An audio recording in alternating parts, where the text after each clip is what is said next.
All right, let's make this quick. My parents just called, asked if I want to go to Chili's with them, and the answer is of course yes. So no intro, no nothing else, nothing fancy. Run through this and get out of here. So I started trying to think of things that I keep in mind when I'm helping a client choose grain storage for their farm. If you can't hear this, hold on. My dog is up in the gate staring at me. So if you hear this whining in the background, he's being really dramatic and he wants to play fetch. So we'll have to do that after Chili's. Anyway, back to what I was saying. This could be a multi-part series. I could make a volume of videos about just the topics that I discuss with the client when they say I want more grain bins, or I want to add on or build a whole new facility. So this list is not in any order of importance. It's not, the first thing I want to know, the second thing. It's just the ones that I thought of when I made this list on my computer. So let's run through this really quick so I can go get some Chili's enchiladas. Fajitas. Where did I get enchiladas? I want fajitas. Shrimp fajitas. I don't know if I can get through this video. Anyway, I like the idea of having enough storage for 100% of your production. That changes every year. You're a farmer, you know that better than I do. So next year, weather is going to be perfect across the country. We're going to get perfect planting season, perfect harvest season, the exact amount of sunlight and rain in the middle. When that happens, everyone come pat me on the back and thank me for my prediction. If it doesn't happen, I had nothing to do with it. You're not living right. I'm sorry. I can't fix that. But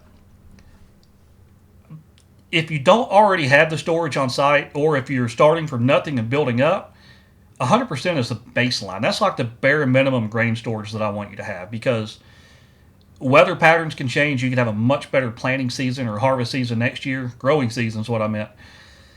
You could also wind up expanding your farm, leasing and buying more land. Or you could just cut the soybeans out, plant more rice and corn. Who knows? So plan for at least 100% of your harvest, maybe 110, 120%. But the next thing to know is wherever these bins are going to go, how much space do you have? Can you bring grain trucks in and turn them around? If you are one of the farmers that use portable conveyors like the Brandt grain belts, that I love Brandt grain belts. Now my dog's playing. Cool. But if you're one of the farmers that use those grain belts or portable conveyors, do you have room to line them out against these new bins so the trucks can drive around and dump and then turn around and leave? If not, we're going to have to go with the permanent pit or drive over pit conveyor system. That dog is having a fun time. So think about the layout and the truck flow and traffic flow through your farm, where your bins are going to be. Another thing, something I just had issues with on my last two bins, are utilities. Do you have enough power available? And by that I mean electricity. Is there enough electrical service to run this new equipment? And I want everything to be 480 volt, 3-phase, most efficient, longest lasting. I get the best results from it with the electric motors I sell. Do you have that available? Or am I going to have to order 240 volt single phase, for example, to run the fans, to run everything else? Hopefully not, but if you want to upgrade, can your power company get you the transformers and build a new bank for you in time to plug everything in before harvest? Last project I finished up, it was taking them 6 months to get transformers. I literally overbuilt the power bank for the client just based on the transformers that were there. So the client's got 3 times the power he needs, plenty of room for expansion later on. So speaking of expansion, if this is an all-new facility, how do you plan to add to it in the future? If you use, say, a loop system, a chain loop conveyor, those things are linear. They go from one end to the other. You can't exactly add bins onto the end of them. You can. It's difficult. You got to cut the end of the loop off, move it, blah. Yes. Not a fan of them for that reason. They work great. I just have my personal quirks against them. I sell them. North Star makes great ones. I just prefer legs and drags. That's the millwright in me that likes that stuff. But it's easier to extend a bucket elevator, a leg. It's easier to extend a drag or add on to. But are you going to want a dryer later?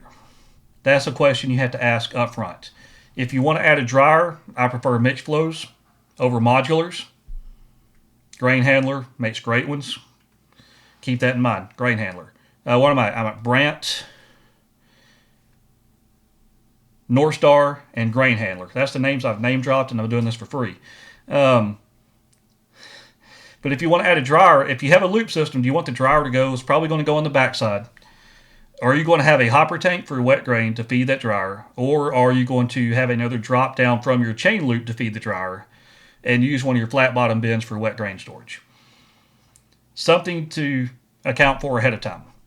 So also, if you want a dryer, do you have the gas available? I prefer if you can get a public line run.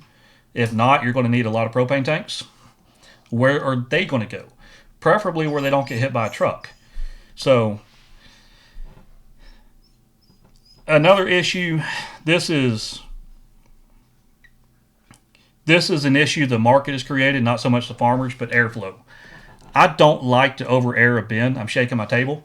If you grow rice, hybrid rice that I know people are growing this year has to be cut at like 25% moisture, and you want to store it at about 12% moisture. Means you got to cut half the moisture out in storage. If you don't have a dryer and you're using hybrid rice this year, you're probably putting a heater on your centrifugal fan, but you're probably putting a 40 to 50 horse fan. Depends on the bin size, and a lot of vents that go with that.